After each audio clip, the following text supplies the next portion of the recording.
नमस्कार विद्यार्थी मित्रांनो, आज आपण इयत्ता 8वीच्या मराठीच्या पुस्तकातला स्वामी विवेकानंदांची भारत यात्रा हा पाठ बघणार आहोत। हा पाठ लिहिलाय श्री सुनील चिंचोलीकर यांनी। श्री सुनील चिंचोलीकर यांचा जन्म 1951 साली झाला आणि मृत्यू 2018 साली झाला, म्हणजे वयाच्या 67व्या वर्षी त्यांचं निधन झालं। श्री सुनील चिंचोलीकर हे अतिशय अभ्यासू होते, म्हणजे विद्यार्थी दशेत असताना त्यांची पदवीपर्यंतचे शिक्षण झाल्यावर त्यांनी त्यांचे गुरु, त्यांच्या विद्यापीठातले गुरु प्राचार्य शिवाजीराव भोसले, महाराष्ट्र ज्यांना एक थोर वक्ता आणि विचारवंत म्हणून ओळखतो असे प्राचार्य शिवाजीराव भोसले यांना विचारलं की आता माझं पदवीपर्यंतचं शिक्षण पूर्ण झालंय, तर आता पुढे मी काय करू। तेव्हा शिवाजीराव भोसले यांनी सज्जनगडाकडे बोट दाखवलं। सज्जनगड तुम्हाला माहिती आहे, रामदास स्वामींचं वास्तव्य तिथे होतं। त्यांनी त्यांचं सगळं लिखाण सज्जनगडावर राहून केलं। साताऱ्याच्या जवळचा हा सज्जनगड आहे। तर गुरूंनी, त्यांच्या शिक्षकांनी सज्जनगडाकडे बोट दाखवल्यावर चिंचोलीकर सरळ सज्जनगडावर गेले, तिथे राहिले। थोडकी नाही, 12-15 वर्ष तिथे राहिले। तिथे त्यांनी रामदास स्वामींच्या साहित्याचा संपूर्ण अभ्यास केला, त्याच्यावर पुस्तकं लिहिली आणि ह्या साहित्याचा प्रसार करण्याचं व्रत त्यांनी घेतलं। ते कीर्तनं करायचे, प्रवचनं करायचे, महाराष्ट्रभर फिरायचे आणि संत साहित्याचा प्रचार करायचे। त्यांनीच विवेकानंदांवरही 2 पुस्तकं लिहिली आहेत। त्यातल्या एका पुस्तकातला काही भाग, म्हणजे स्वामी विवेकानंदांनी भारत यात्रा केली ती त्यांच्या गुरूंच्या सांगण्यावरून, तर त्या भारत यात्रेबद्दलचे काही किस्से, काही विवेकानंदांचे अनुभव या पाठातून आपण बघणार आहोत। तर या पाठामध्ये स्वामी विवेकानंदांचे कोणते किस्से आहेत ते आपण बघू। पाठ्यपुस्तकातून पाठ तुम्ही वाचा आणि आपण क्रमाने त्यांच्या एक किस्स्यांबद्दल बोलूया। सगळ्यात पहिला किस्सा आहे, जेव्हा विवेकानंद भारत यात्रा करताना पोरबंदरला गेले होते।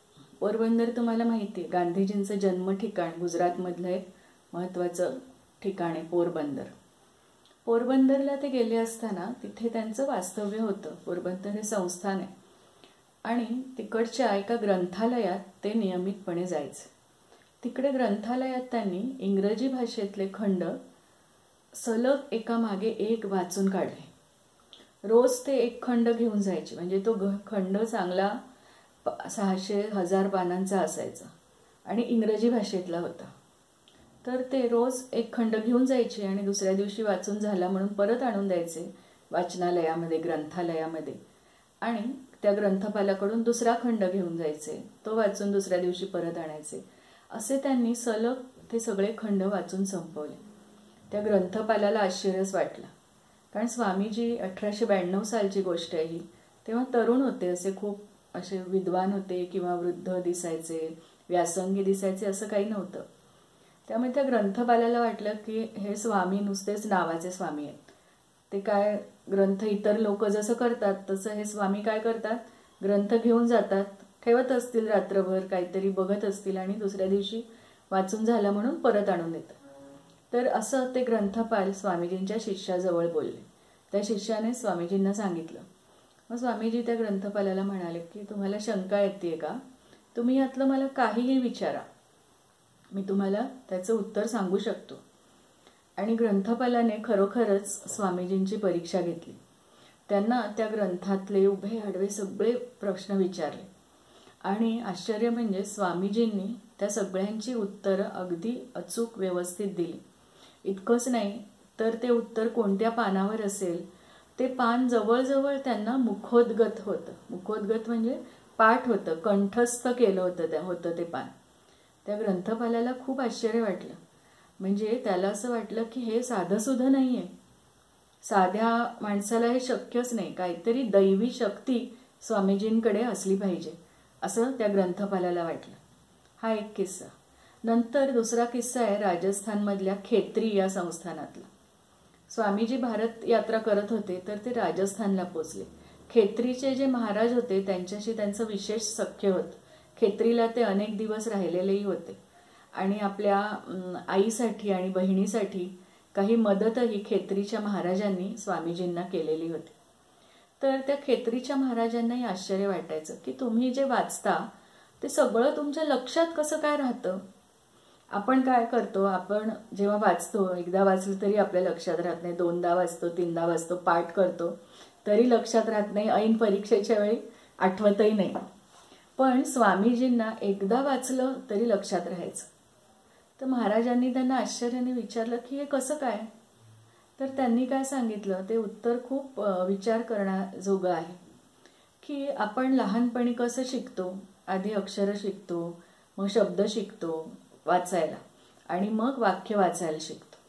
असं आपण शिकतो. ठराविक एकदा ते शिकून झालं की मग आपण म्हणतो की आम्हाला वाचता येतं. पण मग त्याच्यावर आपण पुढं काम करत नाही. आपल्या बुद्धीची, मनाची आणि नेत्रेंद्रियांची शक्ती आपण पुरेपूर वापरत नाही असं स्वामीजी त्या खेत्रीच्या महाराजांना सांगतात. नेत्रेंद्रिय म्हणजे काय, डोळे, इंद्रिय आणि नेत्र हे इंद्रिय. तर ती शक्ती वापरायची म्हणजे काय, तर स्वामीजी सांगतात की मी ती शक्ती मी ध्यान करून आणि अभ्यास करून ती शक्ती इतकी मी स्वतःची वाढवली आहे की मला एक एक शब्द, एक एक अक्षर, एक एक वाक्य वाचावंच लागत नाही. मी वाचताना अख्खा परिच्छेद एका वेळी वाचतो आणि मला ते समजतं. त्यामुळे वाचनही त्यांचं वेगाने होतं. तर असे हे विलक्षण आकलन क्षमता आणि बुद्धिमत्ता असलेले स्वामी विवेकानंद. त्यांचा पुढचा किस्सा आहे तो कन्याकुमारीचा. कन्याकुमारी तुम्हाला माहिती आहे, तुम्ही कदाचित जाऊनही आला असाल. भारताचं दक्षिणेकडचं टोक म्हणजे कन्याकुमारीला आपल्या देशाची सीमा आहे, दक्षिण सीमा, तिथे आपला देश संपतो. तर ते त्यांचं शेवटचं मुक्कामाचं ठिकाण होतं भारत यात्रेचं, कन्याकुमारी हे. कन्याकुमारीच्या देवळात दर्शन घेतल्यावर ते जेव्हा मंडपातून बाहेर आले आणि समुद्राकडे बघत होते तेव्हा त्यांना दिसलं की समुद्रामध्ये काही अंतर दूर एक खडक आहे मोठा. आणि त्यांना वाटलं की हे भारताचं खरं शेवटचं टोक आहे, कारण ती जमीन पण भारताची आहे. तर आपण तिथपर्यंत गेलं पाहिजे, तरच आपली भारत यात्रा खऱ्या अर्थानं पूर्ण झाली असं होईल. म्हणून त्यांनी तिथं नावाडी होते समुद्रकिनाऱ्यावर, त्यांना विचारलं की तुम्ही मला त्या शिलाखंडावर, शिला म्हणजे खडक, खंड म्हणजे भाग, तिथे सोडता का, ती काय येते. तर त्या नावाड्यांनी उत्तर दिलं की ती श्रीपाद शिला आहे आणि तिथं आम्ही सोडू, पण तुम्हाला नावेत बसायचे पैसे द्यावे लागतील, 5 पैसे द्यावे लागतील. 1892 सालची गोष्ट आहे, त्यामुळे 5 पैशामध्ये ही कामं होत होती. तर स्वामीजी म्हणाले की मी तर संन्यासी आहे, मी निष्कांचन आहे. संन्यासी म्हणजे काय, ज्याने सर्व संग परित्याग केला आहे तो. आपलं घर, संसार, कुटुंब, सगळ्या सुखसोयी, आराम देणाऱ्या गोष्टी या सगळ्याचा परित्याग केला. परित्याग केला म्हणजे सोडून दिलं, त्याला संन्यासी म्हणतात. तर माझ्याकडे पैसे नाहीत, मी निष्कांचन आहे. निष्कांचन म्हणजे ज्याच्याकडे पैसे नाहीत. कांचन म्हणजे सोनं, खरं सोनं नाणं नाही, धन नाही, धन दौलत नाही, अशी व्यक्ती, त्याला निष्कांचन असा शब्द. तर स्वामीजींनी त्या नावाड्यांना सांगितलं की मी निष्कांचन आहे, माझ्याकडे काहीच नाही, मी तुम्हाला नावेत जायला पैसे कुठून देणार. मग ते नावाडी म्हणे पैसे नसतील तर आम्ही तुम्हाला सोडणार नाही. हे ऐकल्याबरोबर स्वामीजींच्या मनात काय उलथापालथ झाली. त्यांनी थेट समुद्रामध्ये उडी मारली आणि पोहायला सुरुवात केली. पोहत पोहत ते त्या शिलाखंडाकडे, श्रीपाद शिलेकडे निघाले. अर्थात स्वामीजींना हे माहीत नव्हतं की तिकडचा समुद्र भयंकर मोठ्या मोठ्या लाटा ज्याच्यात उसळतात असा आहे. आणि एवढंच नाही तर त्या समुद्रामध्ये शार्क मासे सुद्धा आहेत. शार्क मासे तुम्ही ऐकली का त्याच्याबद्दलची माहिती. त्यांचे जबडे मोठे असतात खूप आणि खूप दणकट असतात आणि एक माणूस तर त्यांच्यापुढे काहीच नाही, आकाराने खूप मोठे प्रचंड अजस्र असतात आणि ते काकडीसारखं माणसाला चावून खाऊन टाकतात, कळणारही नाही माणूस, त्याचे तुकडे तुकडे करून टाकतात. तर असे शार्क मासे असलेल्या समुद्रात त्यांनी उडी मारली. त्यांनी उडी मारल्याचं बघितल्यावर नावाड्यांना लक्षात आलं की अरे बापरे, हा माणूस साधा सुद्धा दिसत नाही न घाबरता कसलाही न विचार करता समुद्रात उडी घेतो म्हणजे हा कोणीच सर्वसामान्य माणूस नाही. आपण उगीच त्यांना नाही म्हटलं नावेतून जायला. ते नावाडी आपल्या नावा काढतात आणि त्यांना त्यांच्या पाठी जातात. त्यांना ओरडून ओरडून सूचना देतात धोक्याच्या, की इथे पोहू नका, इथं समुद्रामध्ये शार्क मासे आहेत, तुमच्या जीवाला धोका आहे, तुम्ही आमच्या नावेत बसा, आम्ही सोडतो तुम्हाला. पण स्वामीजी त्यांचं ऐकत नाहीत आणि सरळ ते पोहत तेवढं अंतर कापून त्या श्रीपाद शिलेपाशी पोचतात. तिथं गेल्यावर ते नावाड्यांना सांगतात, मी आता इथेच राहणार आहे, तुम्ही परत जा, परत येणार नाही मी इतक्यात. त्या नावाड्यांना आश्चर्य वाटतं की ते निर्जन सुनसान बेट आहे, इथं हा मनुष्य एकटा, काही खाण्यापिण्याची सोय नाही, कसा राहील. पण स्वामीजी म्हणतात की नाही, मी इथेच राहणार, मी ध्यान करणार. आणि स्वामीजी तिथं बसून ध्यान करायला सुरुवात करतात. ते ध्यान करण्यात इतके मग्न होतात, त्यांची भावसमाधी लागते. म्हणजे त्यांची समाधी अवस्थेला ते पोचतात. त्यांना जगाचं भान उरत नाही, आजूबाजूला कोण आहे कोण नाही, पाऊस येतोय, वारा आहे, मासे आहेत, धोका आहे, रात्र झाली, दिवस झाला, कशाचंही भान राहत नाही. आणि ते त्या समाधी अवस्थेमध्ये 3 दिवस राहतात. हे नावाडी आपले त्यांना भूक लागली असेल म्हणून त्यांना खाण्यासाठी जेवण घेऊन येतात, त्यांची विचारपूस करतात. पण स्वामीजींना त्या कशाचंही भान नसतं. ते चिंतन करत असतात, विचार करत असतात. आणि कशाचा विचार करत असतात? आपल्या देशाचा. आपल्या देशाची सद्यस्थिती काय आहे? सद्यस्थिती म्हणजे सध्याची परिस्थिती. आणि ती सद्यस्थिती सुधारायची असेल तर काय केलं पाहिजे, आपण काय करतो आहोत, आणि ह्या सगळ्याचा विचार करून ते भावसमाधीतून बाहेर येतात. ते विचार करताना त्यांना कळतं की आपला देश इतका दरिद्री आणि भुके कंगाल लोकांनी बनलेला आहे. त्या लोकांना 2 वेळच्या खाण्याचीच भ्रांत आहे, भाकरीची भ्रांत आहे. भाकरीची भ्रांत म्हणजे काय? भाकरीची उणीव, कमतरता. त्यांना 2 वेळचं जेवायलाही मिळत नाही. आणि मग अशा लोकांना आपण वेदाचं अभ्यास करायला कसं काय सांगतो? स्वामीजींनी तोपर्यंत वेदशास्त्राचा अभ्यास केलेला असतो आणि त्यांच्या आश्रमामधून ते त्याची शिकवण देत असतात सगळ्यांना. पण इथे श्रीपाद शिलेवर 3 दिवस ध्यान केल्यावर, समाधी अवस्थेत राहिल्यावर त्यांच्या लक्षात येतं की आपण जे शिकवतो आहोत ते सगळं व्यर्थ आहे. या देशातल्या लोकांना त्याची गरज नाही. त्यांना त्यांच्या दारिद्र्यातून बाहेर काढायचे, त्यासाठी काम करणं आवश्यक आहे. आणि तरच आपलं जीवन कारणी लागेल जर आपण ते केलं तर. तर अशा प्रकारे त्या ठिकाणी स्वामीजींची भारत यात्रा संपते आणि एक नवा दृष्टिकोन घेऊन ते परत येतात. आणि मग पुढचं सगळं काम त्यांच्या बदललेल्या दृष्टिकोनावर आधारित आहे. याच प्रसंगानंतर ते शिकागोला जातात, अमेरिकेत. तो प्रसिद्ध प्रसंग आपल्या सगळ्यांना माहिती आहे की अमेरिकेत जेव्हा सर्व धर्मांची परिषद भरलेली असते, तिथे हिंदू धर्माचे प्रतिनिधी म्हणून स्वामीजी जातात.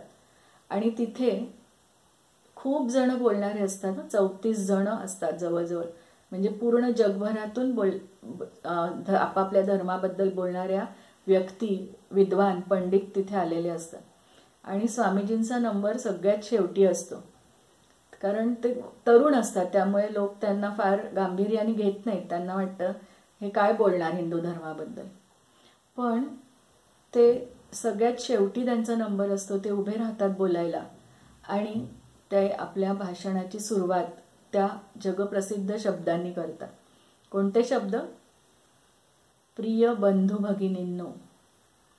त्याआधी, त्यांच्या आधी जे वक्ते बोललेले असतात ते त्यांनी कोणीच बंधू भगिनी असं नातं जोडलेलं नसतं. तर ते प्रिय बंधू भगिनींनो बोलतात आणि त्यांच्या भाषणाची सुरुवात करतात. कंटाळलेले असतात लोक आधी 34 भाषणं ऐकून, पण त्यांचं भाषण ऐकताना लोक मंत्रमुग्ध होतात आणि हिंदू धर्माबद्दल ते काय म्हणतायत ते काळजीपूर्वक ऐकतात. तर असे हे स्वामी विवेकानंद. त्यांचं पुष्कळ साहित्य उपलब्ध आहे, तुम्ही नक्की वाचा. त्यांच्यावर लिहिलेली पुस्तकं आहेत, त्यांच्यावर व्याख्यानं काही लोकांनी दिलेली आहेत, ती यूट्यूबवर आहेत, ती ऐका. त्यांचं जीवन इतकं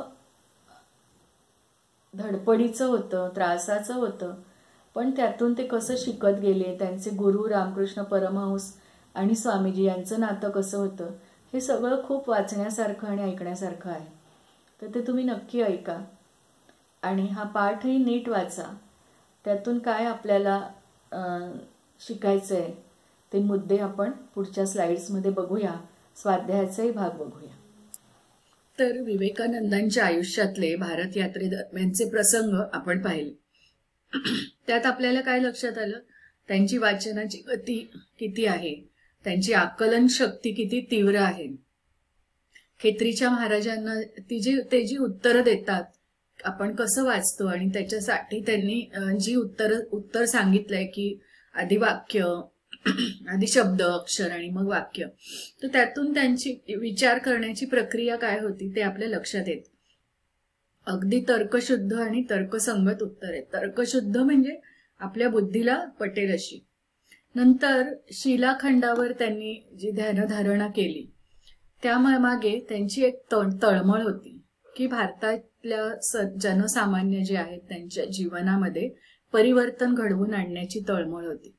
तिथं ते म्हणतात की जेव्हा नावाडी त्यांना नकार देतात नावेतून त्या श्रीपाद शिलेवर न्यायला, तेव्हा स्वामीजी असं म्हणतात की जेव्हा एखाद्या गोष्टीला विरोध होतो, परिस्थिती अनुकूल नसते, तेव्हा आपल्या मनातली चेतना जिवंत होते, जागी होते आणि एक आंतरिक अग्नी असतो. आपल्या मनात काहीतरी करण्याची आग असते, ती आग पेटून उठते. आणि मग म्हणजे त्यांनी ज्या तडफेनी समुद्रामध्ये उडी घेतली ती का घेतली, कारण त्यांच्या मनातला तो अग्नी प्रज्वलित झाला की एकदम त्यांना वाटलं की नाही, मला गेलंच पाहिजे.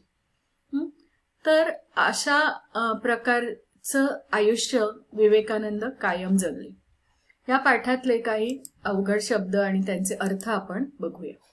कंठस्थ म्हणजे तोंडपाठ, वास्तव्य म्हणजे निवास, तर्कशुद्ध म्हणजे बुद्धीस पटण्याजोगे, नेत्रेंद्रिय म्हणजे डोळे, नेत्र, नयन, चक्षु हे सगळे डोळ्याचे समानार्थी शब्द. एका दृष्टिक्षेपात म्हणजे एका नजरेत, समर्पित करणे, अर्पण करणे. निष्कांचन म्हणजे गरीब, पैसे सोने नाणे नसलेली व्यक्ती. अंतस्थ म्हणजे आतील. अनुकूलता म्हणजे योग्य परिस्थिती. अनुकूलताच्या विरुद्धार्थी शब्द कोणता? प्रतिकूलता. अग्नी म्हणजे आग, प्रदीप्त होणे म्हणजे प्रज्वलित होणे, पेटणे. भ्रांत असणे, आपण ऐकलं की काही भारतातल्या लोकांना भाकरीची भ्रांत आहे, म्हणजे भाकरीची उणीव आहे, कमतरता आहे, त्यांना तेवढी भाकरीही खायला मिळत नाही. आता आपण या पाठाचा स्वाध्याय थोडक्यात बघूया. इथे पहिला प्रश्न असा आहे, खेत्रीच्या महाराजांना स्वामींजींनी दिलेल्या उत्तराची वैशिष्ट्ये. कशी होती ती वैशिष्ट्य? अतिशय तर्कशुद्ध आणि तर्कसंगत अशी होती. श्रीपाद शिलेची वैशिष्ट्य काय? ती भारताचं अखेरचं टोक होतं आणि समुद्रामध्ये कन्याकुमारीपासून काही अंतरावर ती श्रीपाद शिला होती. शार्क माशांचं वैशिष्ट्य काय? तुम्हाला माहितीये, त्यांचे हत्तीच्या सुळ्यांसारखे मोठे दात, अगदी कणखर जबडा आणि काकडीसारखं माणसाला खाऊन टाकण्याची क्षमता. हे केव्हा घडेल हे पण आपल्याला पाठ वाचला की याची उत्तरं सापडतील. परिच्छेद वाचल्यानंतर तो लक्षात राहील. हे केव्हा घडेल? जेव्हा आपण मन, बुद्धी आणि आपल्या नेत्रेंद्रियांचा पुरेपूर वापर करू तेव्हा. माणसाची अंतस्थ चेतना फुलेल. केव्हा फुलेल? जेव्हा विरोध होईल, प्रतिकूल परिस्थिती असेल तेव्हा, अनुकूल परिस्थिती नसेल तेव्हा. स्वामीजींनी ग्रंथपालाला आव्हान दिले. त्याचा परिणाम काय झाला?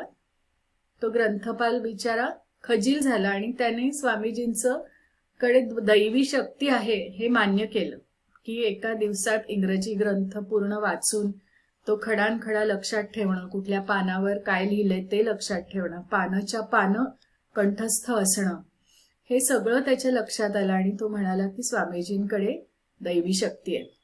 नावाड्यांनी पैशाशिवाय स्वामीजींना नावेतून न्यायचे नाकारले. याचा परिणाम काय झाला? तर स्वामीजींची अंतस्थ चेतना फुलली आणि त्यांनी समुद्रात उडी घेतली आणि ते पोहत पोहत त्या श्रीपाद शिलेकडे निघाले. तुमचे मत लिहा. याच्यावर तुम्हाला काय वाटतं ते लिहायचं आहे. ग्रंथपालाने स्वामीजींच्या शिष्यांजवळ त्यांच्या ग्रंथ वाचनाबद्दल व्यक्त केलेले मत. शिष्याला त्या ग्रंथपालाने काय सांगितलं की हे स्वामी काय खरे नाही, असे नुसतेच ग्रंथ नेतात आणि परत आणून देत. तर असं त्या ग्रंथपालाने सांगितलं. याबद्दल तुम्हाला काय वाटतं? खरं तर कोणालाही असंच वाटेल की खरंच एका दिवसात ग्रंथ कोणाचा वाचून होतो का? म्हणजे त्याला माहिती नव्हतं स्वामीजींच्या क्षमतेबद्दल. नावाड्यांबद्दल तुमचं मत. नावाड्यांनी नकार दिला स्वामीजींना पैसे न घेता नेण्यासाठी, पैसे नसताना. तर त्याबद्दल तुम्हाला काय वाटतं? त्याने असं करायला हवं होतं की नको होतं? योग्य होतं का? तुम्ही काय केलं असतं?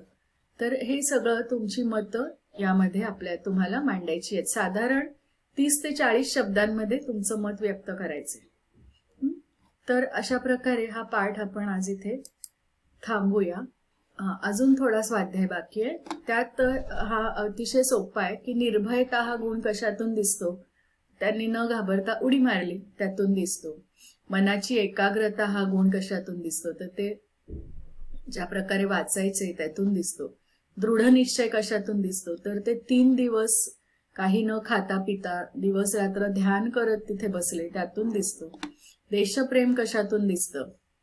तर त्यांनी तिथे 3 दिवस बसून देशाविषयी चिंतन केलं आणि परिस्थिती बदलण्यासाठी काय केलं पाहिजे यातून दिसतं. आणि वाचन प्रेम कशातून दिसतं? तर ते दररोज एक मोठा ग्रंथ पूर्णपणे वाचून संपवायचे. किती वेगात असला तरी वेळ लागतच असणार ना त्यांना हे करायला. तर या सगळ्यातून त्यांचं वाचन प्रेम दिसतं. आता पुढचं आहे अनुभव लिहा. तुम्ही स्वतःच्या शब्दात हा अनुभव लिहायचा. आणि या स्वामीजींच्या नावाड्यांचे विचार कसे बदलले, उडी मारण्यापूर्वी त्यांना स्वामीजींबद्दल काय वाटत होतं आणि स्वामीजींनी समुद्रात उडी मारल्यानंतर काय वाटत असेल, हे नावाड्यांच्या मनातले विचार इथे तुम्ही 2-3 वाक्यांमध्ये लिहायचे आहे. तर अशा प्रकारे हा पाठ आपण इथे संपवतोय. आज आपण स्वामी विवेकानंद या अतिशय थोर व्यक्तिमत्वाच्या आयुष्यातले काही प्रसंग जाणून घेतले. मी आधी म्हटल्याप्रमाणे स्वामीजींचं चरित्र खूप प्रेरणादायी आहे, खूप उद्बोधक आहे. तुम्ही हे नक्की वाचा.